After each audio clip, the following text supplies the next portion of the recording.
Pokemon Yellow was my first ever Pokemon game. One of the first Pokemon I got after my Pikachu was Butterfree.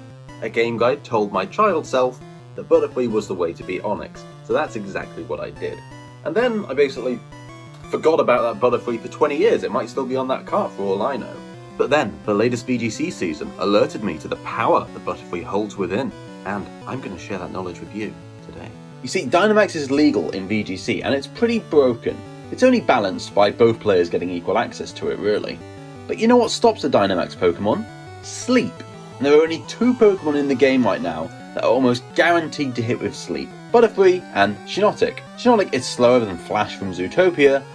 Nice to see you. But Butterfree's base 70 speed isn't terrible in the current metagame. There are a half dozen other sleep users. Butterfree's Compound Eyes ability makes its accuracy almost 100% compared to their 75 or 82 of an item. And missing a Dynamax Pokemon 25% of the time isn't a risk I'm fond of taking. I believe in you.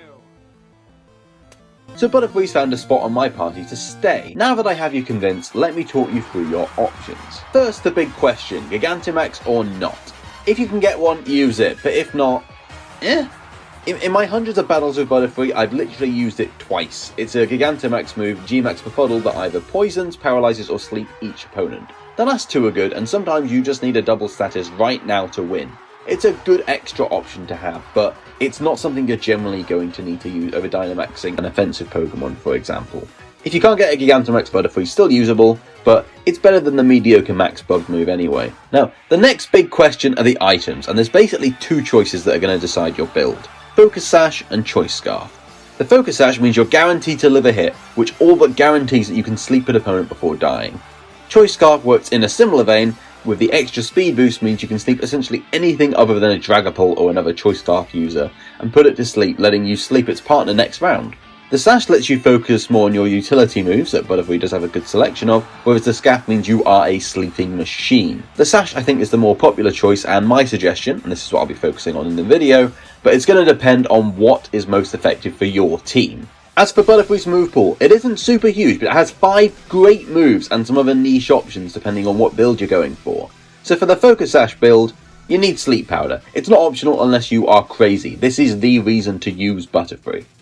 Now next is Pollen Puff, and it's a really nice offensive move you might not even have heard of. It either deals damage with a 90 base power, which is as high as you can get for a special base bug move this generation, but if you use it on an ally, it'll heal them for 50% of their HP instead, or 25% if they're Dynamaxed, and this is incredibly useful. Your opponent can't just target Butterfree's partner and ignore it, because you can just heal them right back up. Damage and healing in one move is incredible, and I'll often use both within a single game. If your opponents are asleep and you don't need the damage, you can heal up your ally while your opponents are helpless. Third is Protect, a doubles staple.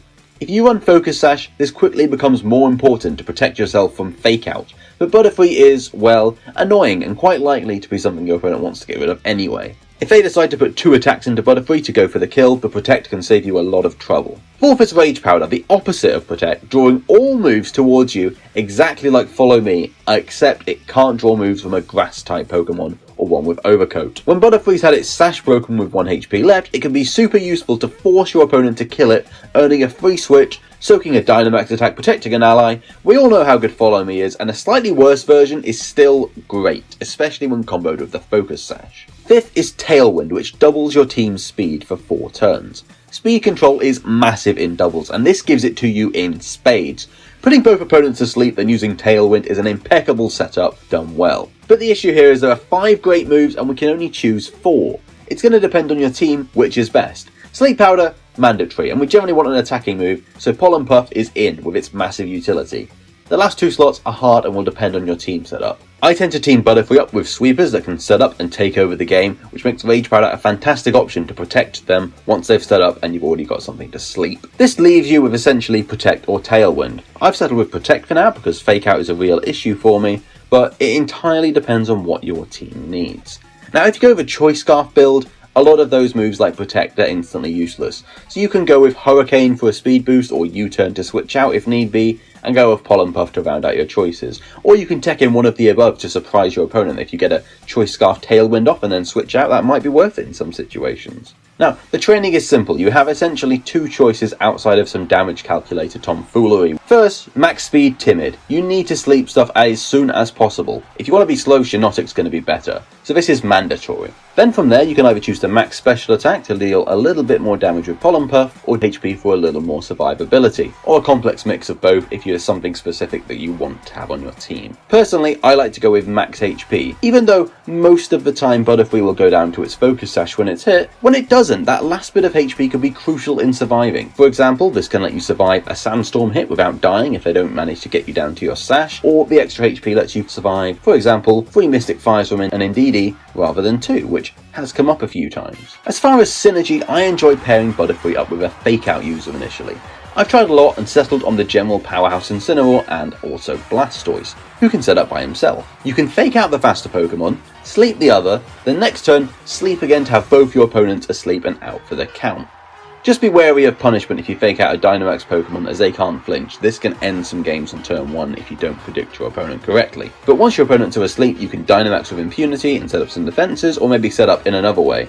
Sleeping opponents are great to Swords Dance or Shell Smash against. As for personal taste, the Serene Grace Togekiss Butterfree start has frustrated many an opponent. Nothing is more frustrating on the turn you wake up than flinching with a 60% flinch chance. My ideal match starts with a Sleep Powder turn 1 followed by a Fake Out, a Sleep Powder turn 2 and either a Parting Shot to switch out to a Sweeper or Shell Smash right away, and then we can get to Wrecking Face. Of course, Butterfree isn't perfect. There are a few counters you need to look out for, and it's not a Pokemon you're going to want to bring every single game. Some counters can be played around and others mean Butterfree might be left better on the bench. Fake Out is a big issue, as if you flinch, you break your Focus Sash and are quite likely to die in one hit. Protect can get around this if you correctly predict the Fake Out, or you can use another Pokemon with Fake Out to fake out the Fake Out user, that's getting confusing, or you can just switch out if you expect to Fake Out. Weather is even more popular with Dynamax now, almost any Pokemon can set it up if they want to. Both Hail and Sand can break Butterfree's Sash or finish it off for free if it's already taken an attack. It can still be worth bringing Butterfree into Weather, but Protect can't cure this. The extra HP can still let you survive a hit,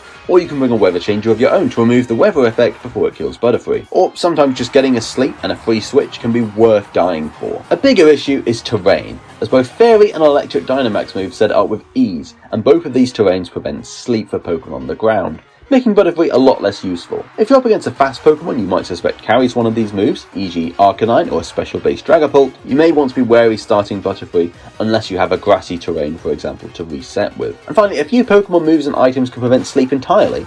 Grass Pokemon can't be slept by Sleep Powder, Alcremie prevents herself and an ally falling to sleep, and any Pokemon could be holding a safety goggle to prevent sleep entirely. You might even find a Pokemon with Safeguard. But does it matter? No, it has its weaknesses, but you only need to bring 4 Pokemon in VGC, and landing a Sleep Powder on a Dynamax Pokemon often wins a game by itself. Other examples include a Dusclops looking to set up Trick Room, can be quite a nice target. If you employ Butterfree carefully, it can be used to sweep a game by itself. And as always, I'm ever thankful to my Patreons for supporting me to make these videos. Both Danny and Lucas, thank you for your support. Now, you know, there is one thing. I've looked at my analytics and look at this. 95% of you aren't subscribed. When I recorded this video and did the script, I said, I've got 100 subscribers, so it'd be great if you subscribe. Now we're at 150. So I think if you could give me a subscription, maybe like a video, leave a comment letting me know what you think of Butterfree. If there's anything else you want to know, that would be fantastic. And maybe we can get this whole ball rolling. If I could reach partner by the end of this year, that would be a, well, whatever YouTube calls it, that would be a dream. And with that, I hope you've enjoyed very much. Feel free to ask any questions, and I'll see you in the next one. Bye.